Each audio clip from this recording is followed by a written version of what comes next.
Well, welcome to this week's episode of Neighboring, a podcast hosted by NeighborLink for Wayne, where we attempt to find out what it means to be a good neighbor by hosting interviews with some of our favorite people and people that are really interesting and intriguing and that are impacting their community in a unique way. We like to sit down and simply ask the question and really kind of invite the audience into some of the conversations that we're having. And so today, we are here with another guest to interview and another NeighborLink staff person, Megan Chandler. Thank you for having me. Of course. Excited to be here. Yeah, I'm excited that you get to finally be on the podcast and help kind of co-host this. And I think you are going to really connect with our guest, Sam Plamann, with the YMCA of Greater Fort Wayne, who's the membership director of the Central Branch. And Sam is a Fort Wayne resident, moved away, has recently moved back in the last couple of years, and is one of those individuals in this young working professional realm that really is, I'm seeing from afar, this kind of work-life integration rather than balance, somebody that's investing in the community, taking their job very seriously, really trying to be inclusive with her friend group and even extending beyond that. And while that's not necessarily an unnormal thing, and we don't see it a whole lot, we wanted to have a conversation today about that kind of concept of what work-life integration versus work-life balance looks like, and really what the role of kind of personal development, like where does that come from, why is that important? And so we're excited that you have come to join us today to have a conversation about that. So welcome, Sam. Thank you. Thank you so much for having me.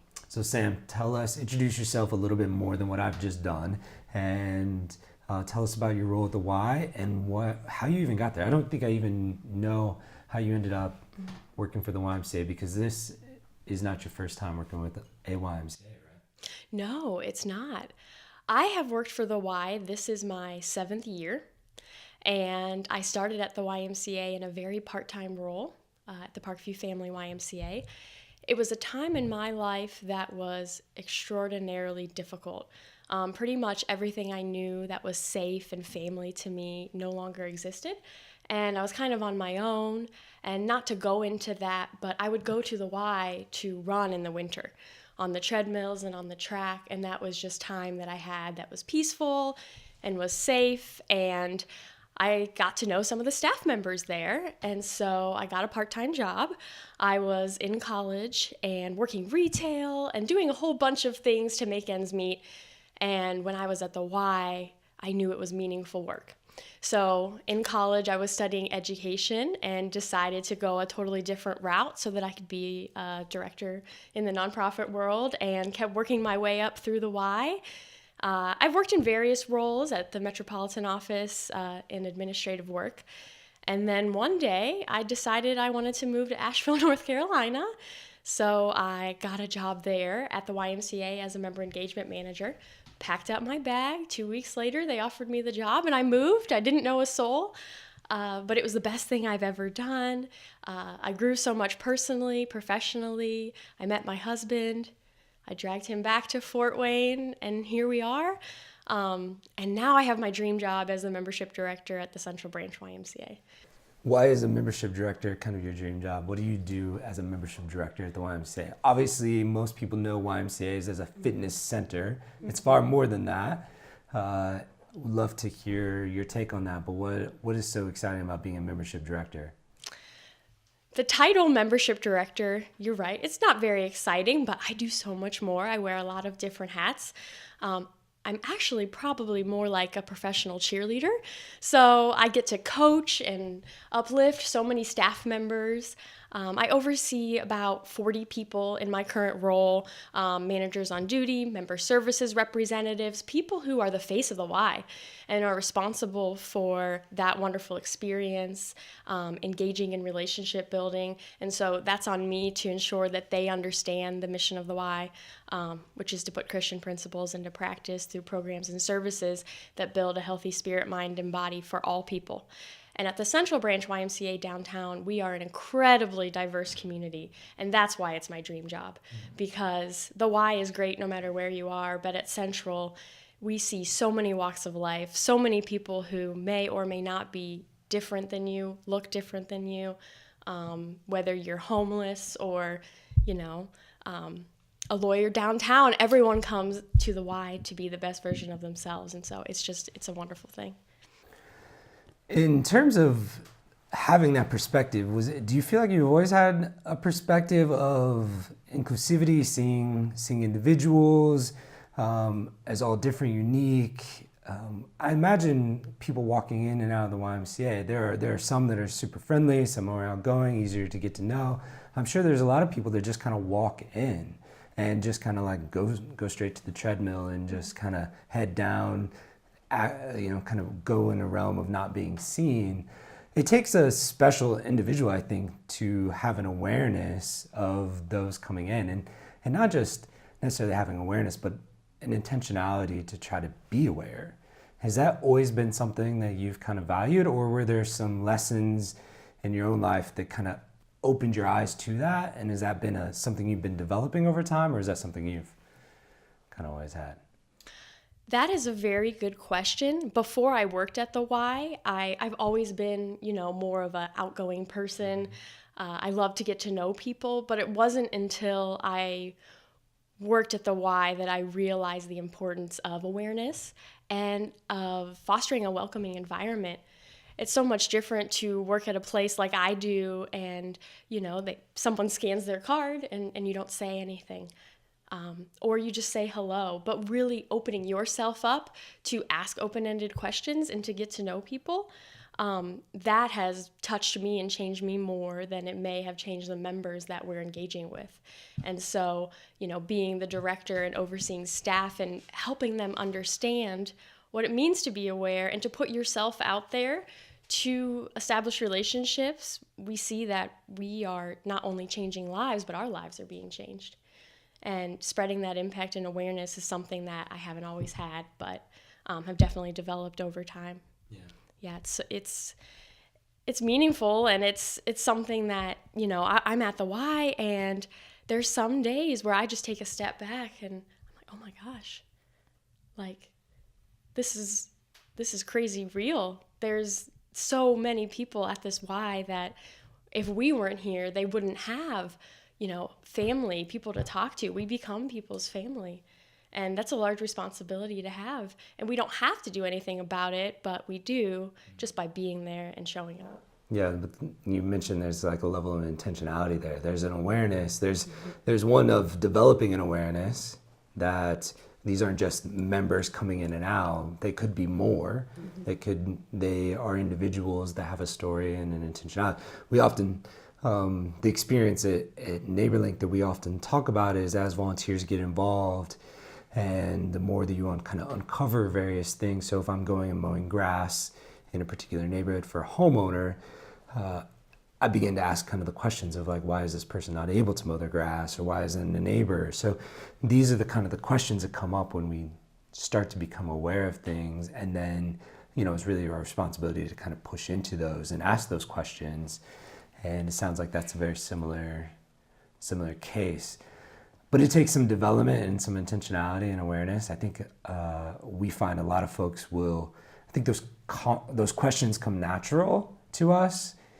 Any of us, when we hit a situation where it's uncomfortable, we don't know, or somebody came in and they're being rude today, it takes a step to like, okay, maybe there's something behind that.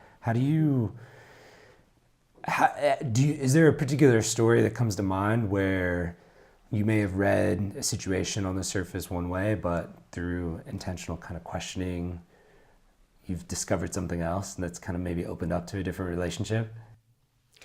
Oh, absolutely. when you are in a front-facing position like working in membership or wellness at the YMCA, as a staff person, you're told you really should leave your problems at the door. You don't want to be disingenuine, but at the same time, we need to meet members where they are, and they may be having a bad day, and you're talking to them and you're doing your job and you're engaging in customer service. Try to be as positive as you possibly can. A couple months ago, there was a man who wouldn't give us the time of day, just swiped his card and pretty much took off, never took his headphones out. And that's okay. You don't have to engage if you don't want to. The Y is for everyone. And however, one day he asked to speak to the manager, and I was like, all right, I'm manager on duty, absolutely. I brought him into my office, and he just started crying. And he said, I heard that the Y helps people. And I said, yes, absolutely. What do you need help with? And he told me how he was going through this divorce, and his daughter passed away a year ago in Texas. And he felt that he could unleash that on us. And he probably would have done it at the front desk, but it's, there's a lot of people around. And so taking that moment to listen to him, and my originally, perception of him was that he was just a rude guy who didn't really care about talking, and he was going through so much. So that can be overwhelming sometimes, but it really puts the mission into perspective and gives us a reason why we're all here, and how important it is to take the time to listen and establish that trust so that people feel like, they can talk to you, it's going to be all right. And we helped him, and That's incredible. And I mean, that just goes to show the community that you all are creating for your members, and just that comfort level to, just have someone be in raw emotion and, feel that they can lean into you. I mean, the fact that, he felt comfortable enough to come to you and share what was on his heart. I mean, that is incredible. So great work. Thank you. And it's funny because I had never talked to this person before other than saying hello and having a smiling face, and same with my staff. So the little things do go a long way to make impact. I truly believe that. The power of presence. Absolutely. It's hard to imagine being a neighbor without being present. Neighbor being a pretty universal term, but the consistency in which sounds like you guys perform or, try to be greeting every time, even though it seems like it isn't received. But that power of presence and routine, there was something that I built up. This podcast is all about us trying to figure out what does it mean to be a good neighbor as us individually, and we're really just talking about our own journeys. And one of the things we know about becoming a good neighbor is that it's really individuals trying to live with some sort of intent, which is kind of a character development thing and personal development. When you think of your own journey with personal development, obviously there's experiences that sometimes we're not even aware of that are working on our personal development. But then there are things that we're choosing, and you shared some of the experiences on your own personal journey that are helping transform that. What are some of the things, how would you describe your own personal transformation journey? Like what are some things that you're doing that develop your own personal, spiritual, professional development? Because it's one thing that experiences and being open and being mindful that those are impacting us, but a lot of times we have to also choose things. I'm curious what that has meant to you or what that looks like. Absolutely. That is a fantastic question and topic of discussion, because lately I have felt very, not overwhelmed, but that my position is a lot of work, and there's no denying that. But it comes in ebbs and flows. As far as my personal development goes, I have finally realized that I will never be the best version of myself and the best leader in my job or for my organization or the community unless I'm the best version of myself. And so that comes with running and training for my goals that I have. doing things that I like, reading, and also just developing programs at the YMCA that I am super passionate about to bring people together. You talk about work-life balance and really just establishing there doesn't have to be boundaries. Well, of course, there's healthy boundaries, but if we just tie it all together, we're developing, but we're also developing others. Yeah. So you're a big runner. Yes. Talk about running. Megan's a big runner. So great, isn't it? Sometimes. So I ran in high school at Carroll, track and cross country, and then I ran at Loyola University Chicago. Then I transferred to IPFW, and now I run marathons. And I've run an ultra relay overnight in the Smoky Mountains, which was easily the hardest thing I've ever done in my entire life. And I've run the Boston Marathon once, and I will again next April. Fantastic. And she won NeighborLink, or our Night Moves last she? summer. She's got one of the coveted, hammers. Sam is very humble. She's a very fast runner. Yes, And indeed. We'll claim that for her. Yeah. But as an adult athlete, so we kind of get into this with Team NeighborLink a little bit when, as an adult, like you're not in college anymore, you're not in high school, the competitions are driven purely based on personal goals. Like you're not trying to become an Olympian yet, are you? So no, you're not a professional runner. Is that out of the cards? That is out of the cards, but that's okay. Yeah, right. So, but it's still very important. Running has transitioned likely from a more of where can this go in a career, professional, competitive realm in terms of competitive is still good and you still want to win, but it's more of like in this realm of personal development goal in terms of setting your own goals and working hard towards that.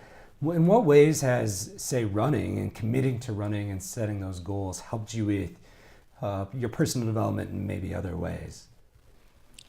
Running takes a lot of commitment, and you can be passionate about it, which I am, but regardless, if you have a goal that you want to achieve with running, you have to work at it every single day, and you have to show up.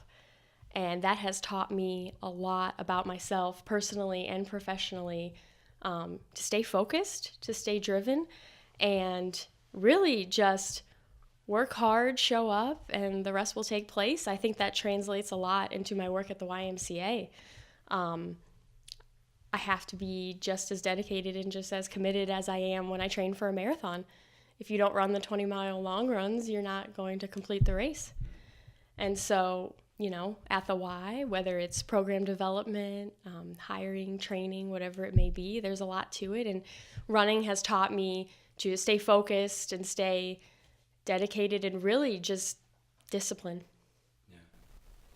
Megan, running's been a big part of your life. How do you feel like running's helped you in your own personal development life?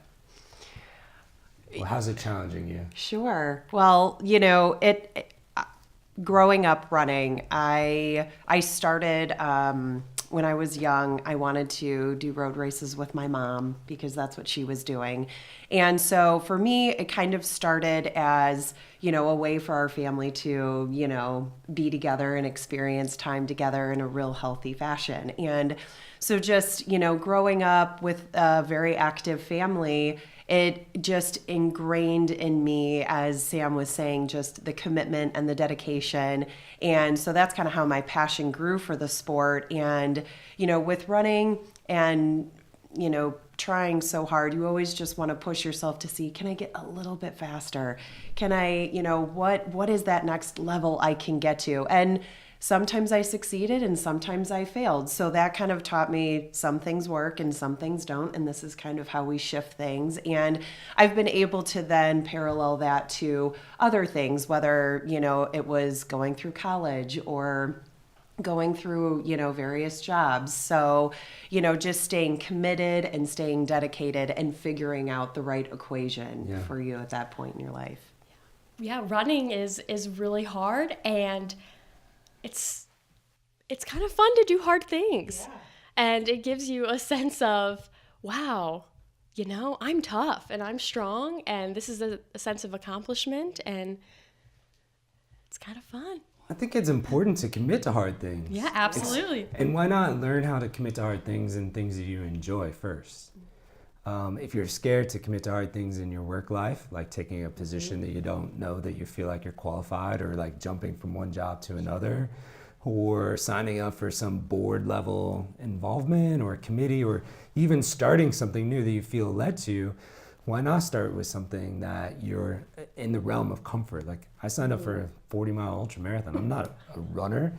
But I sign up for these things, for instance, for the similar goals of like, it's a hard thing, it's a new thing. I sign up for it not because I care so much about running a 40-mile ultra marathon. Like, that's part of it, but I'm more interested in what is that going to do to me? What does it look like to be disciplined and committed to a training plan the best I can? What does it look like to balance family life, work, while also choosing something that gives life to me? And ultimately, I think what I've learned, I force myself to like have my own fitness desires and goals, and staying active through the winter in the Midwest is kind of hard unless you're just a diehard athlete, which I'm not necessarily. I could easily be swayed not to do it.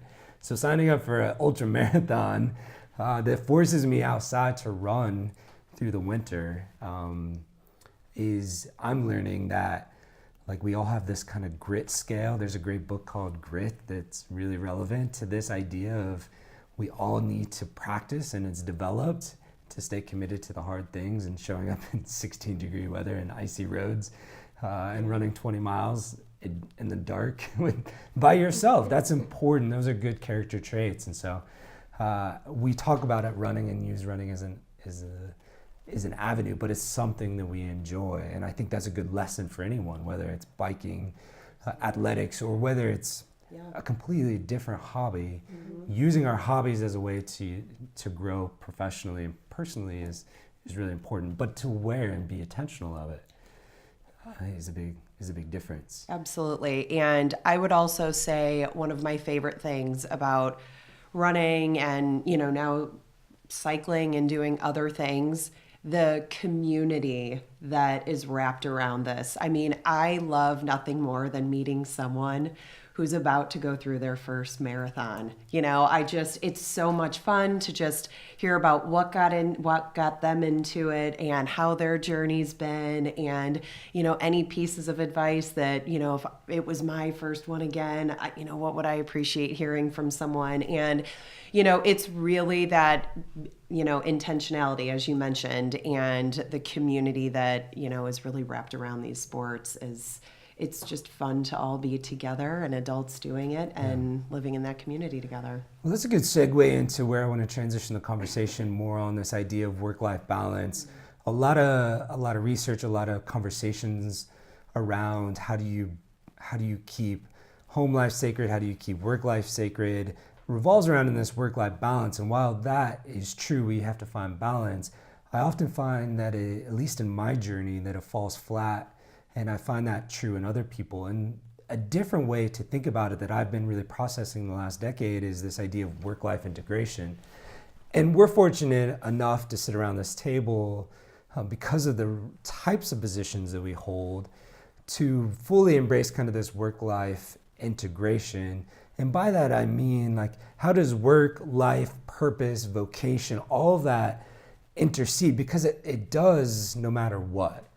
Our jobs push in, especially with the role of technology and the rise and the demands of our bosses, whether you're leading an organization or you're just somewhere in the middle. Our work is being sent home with us with laptops and mobile phones. And so it's pushing into personal life. And personal life is always pushed into work life. And those can crash, or they can begin to be more integrated. And sure, different jobs can embrace that differently. Like this morning, like we have a sick kid at home, and so that shifts work life, and we've got to run a car to an auto repair, and so it's 8:30 before I can get into the office.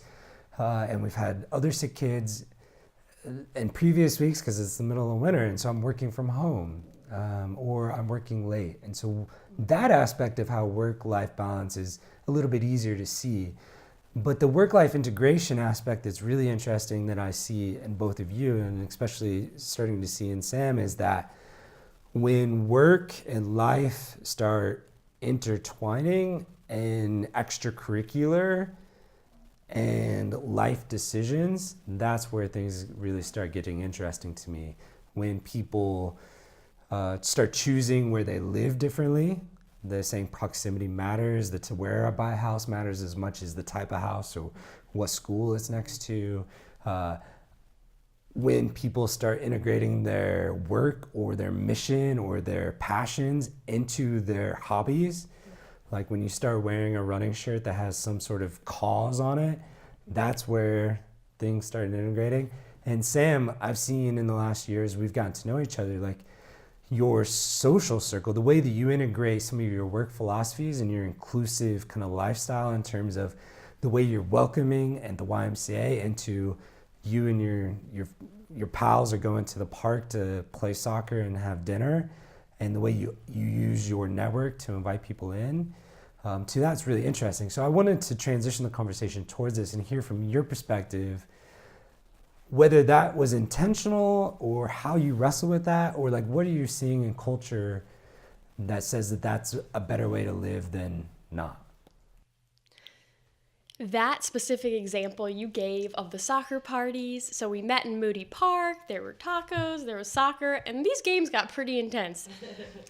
That was not intentional of blasting it on social media to invite everyone, but it's so natural for myself and some of my coworkers and friends now to just bring everyone in. And I think that's because with our mission of being for all people, specifically at the YMCA, we believe in that so profoundly that we live and breathe it now, and it's subconscious. Like, of course everyone's welcome. Why wouldn't they be? And you mentioned work-life balance in this time, and we're busy, and how do you shut that off? And it may be able to do that for some jobs, 9 to 5, but for mine, it's really not. And I have previously struggled with that, but I realize now that I have to embrace it. One of my very good friends and colleagues in Asheville, I called him, his name's Cody. I said, I feel like I have no life. And he said, no, Sam, you do have a great life, and the why is your life. And so you need to embrace that. And ever since we had that conversation, my perception has completely shifted, because I do believe in the mission and the work that I'm doing, and it's okay to spread that out into the community, into other facets of my life, and there doesn't have to be a strict work and a strict life, but as long as it's remaining healthy and bringing people together, I'm completely okay with that, and it's healthy. And there's always boundaries with that. This isn't a call to say that you have to have no boundaries, because everyone has balance. Every personality is different. Every relationship, family is impacted by this. But the idea of like, even the Moody Park thing for me was, you're not broadcasting that through the YMCA channel. You're just like, you're sharing and saying, hey, if any of my friends want to come, like, we're inclusive. And that's an important difference. We see a lot of folks kind of on the fringe and lonely, or individuals that we meet in passing or in social gatherings that you make an acquaintance with someone, but it's really hard to move towards friendship without spending time together. And especially as we're adults and get older, it's harder to make friendships and build relationships. And it's hard to also at the times follow up and make people feel valuable, whether friendship or you do that every time, but periodically. It's really interesting. So thanks for sharing that particular story.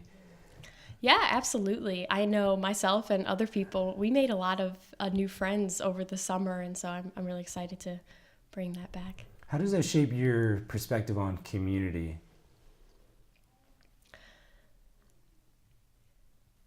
Community, to me, and that specific situation, I think everyone has a different perception of what community means. Is it the street you live on? Is it the school you go to? But I feel like it can be geographic, the proximity of where you are, but also you create your community. Mm-hmm.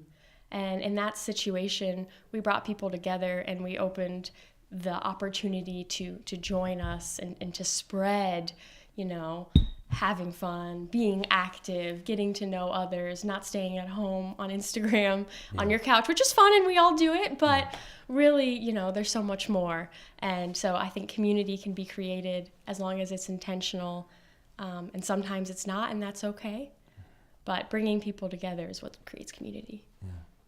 I know you're also involved in a variety of other kind of social groups or community kind of initiatives, this Creative Mornings for Wayne, and then you're involved in the running club and some of those things. And so you're showing up and bringing that same sort of energy to that.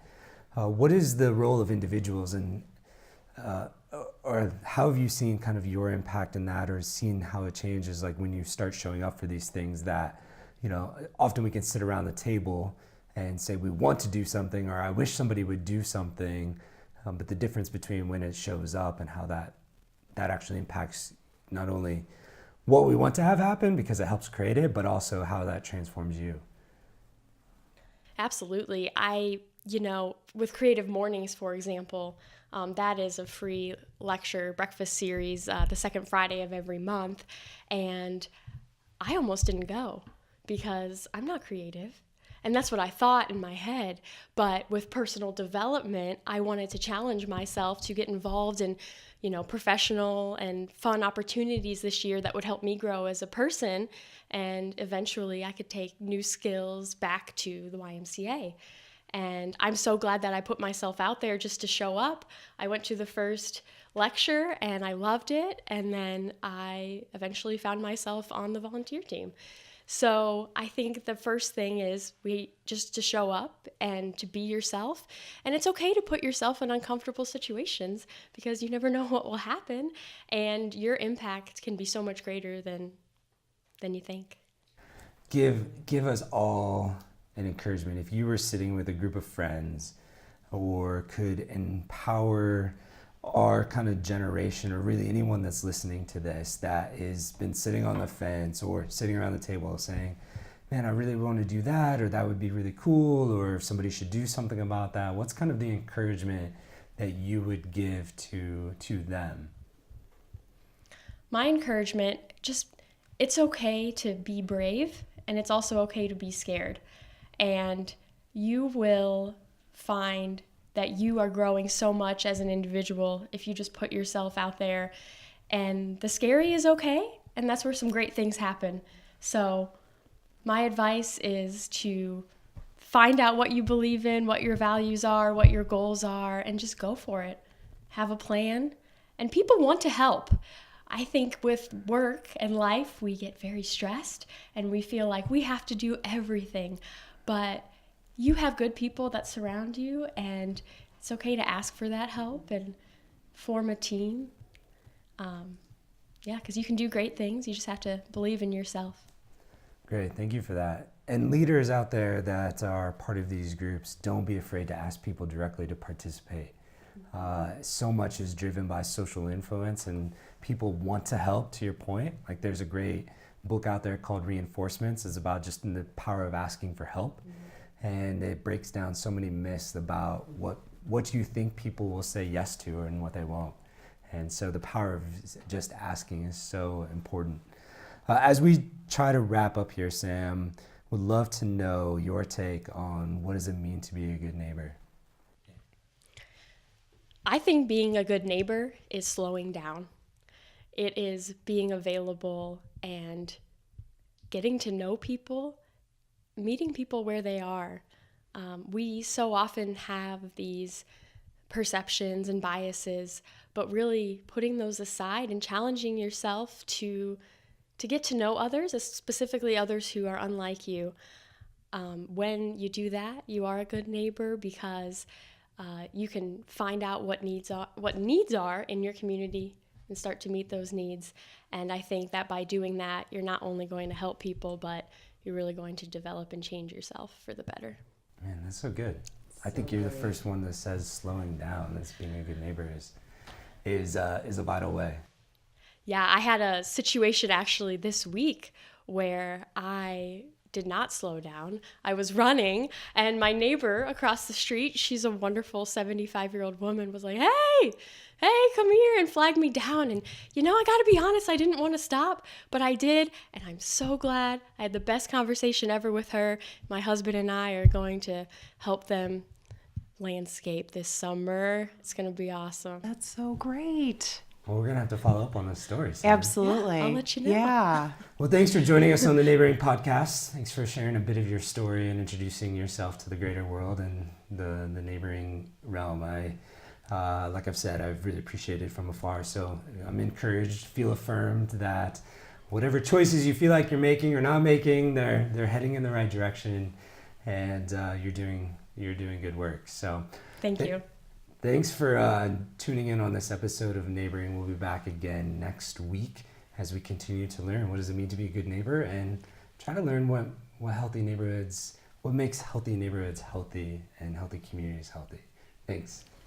Thank you.